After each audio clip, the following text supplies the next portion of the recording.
ओम, मैं डॉक्टर मीरा त्यागी उपस्थित हूँ आपके सामने एक नए टॉपिक के साथ। आचार्य का स्वरूप। आचार्य का स्वरूप क्या है? किसे कहते हैं आचार्य?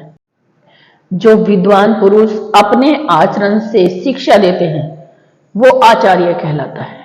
अर्थात जिनका आचरण देखकर दूसरे लोग शिक्षा ग्रहण करते हैं वो आचार्य कहलाते हैं।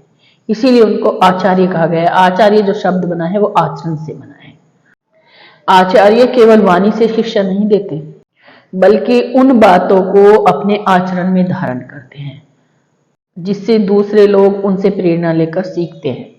जैसे शिक्षकों जो हैं, शिक्षकों को आचार्य कहा जाता है कि जो पहले जो है शिक्षकों को आचार्य ही कहते थे। सर या जो है तो अब कहने लगे हैं, पहले शिक्षकों को जो है आचार्य ही कहते थे। तो इसीलिए उनको आचार्य कहते थे क्योंकि अपने आचरण से सिखाते थे। जैसे बच्चों को कह दे कि भाई सत्य का पालन करो, तो आचार्य अगर सत्य का पालन कर रहे हैं तो बच्चे भी स्वयं ही उनके आचरण से सत्य का पालन करने लगते हैं। आचार्य यदि कह दिया जाए कि सदाचारी बनो, तो आचार्य अगर सदाचारी है तो उसका निश्चित रूप से प्रभाव जो है बच्चों पर पड़ता है। तो इस प्रकार से जो है आचार्य जो है अपने आचरण से शिक्षा देते हैं, न कि अपनी वाणी से। उन्हें ये कहने की भी जरूरत नहीं पड़ती कि सदाचारी बनो, अहिंसा का पालन करो, सत्य का पालन करो, क्योंकि वो अपने आचरण में उन सब चीजों का पालन कर रहे हैं। तो बच्चे भी जो है देख करके सीख करके अपने आचरण में उन सब चीजों का पालन करने लगते हैं। तो इसीलिए उनको आचार्य की संज्ञा दी गई है, क्योंकि वो अपने आचरण द्वारा बच्चों को शिक्षा देते हैं। क्योंकि बच्चों पर कोई चीज हम चाहते हैं कि बच्चा ऐसा बने, सदाचारी बने और सत्य का पालन करे, धर्म का पालन करे, तो उसके लिए हमें आचार्य को जो है उस चीजों का पालन करना आवश्यक हो जाता है। तो एक बार की बात है, जब महात्मा गांधी के पास एक औरत जाती है कि मेरे बच्चे को जो है बहुत सारे फोड़े फुंसी हो रखे हैं और वो गुड़ खाना नहीं छोड़ रहा है। तो महात्मा गांधी कहते हैं कि एक सप्ताह के बाद आना।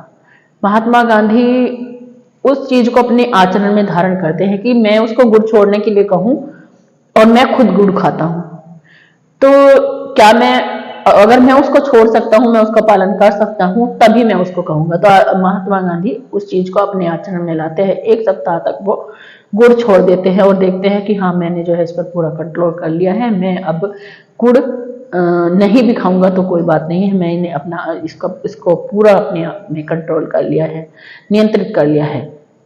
तब एक सप्ताह बाद फिर से वो महिला आती है महात्मा गांधी के पास कि अब वो उसके बच्चों को कहते हैं गांधी जी कि बेटा गुड़ छोड़ दो, ये जो आपके फुंसी हो रही हैं ये इन पर फायदेमंद नहीं है, इससे ज्यादा हो जाती है ये। तब उस बच्चे पर उसका प्रभाव पड़ता है क्योंकि वो बच्चा भी गुड़ छोड़ देता है। क्यों? क्योंकि वो उन्होंने जो है अपने आचरण में उस चीज को ले आए थे।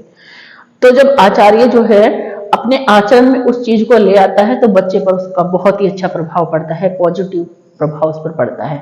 ऐसे ही अगर शिक्षक के आचरण में वो चीज नहीं है और बच्चे को वो सिखाते हैं तो उसका इतना प्रभाव नहीं पड़ता है, क्योंकि आचार्य अपने आचरण द्वारा शिक्षा देता है। आगे फिर उपस्थित होती हूँ एक नई टॉपिक के साथ। ओम।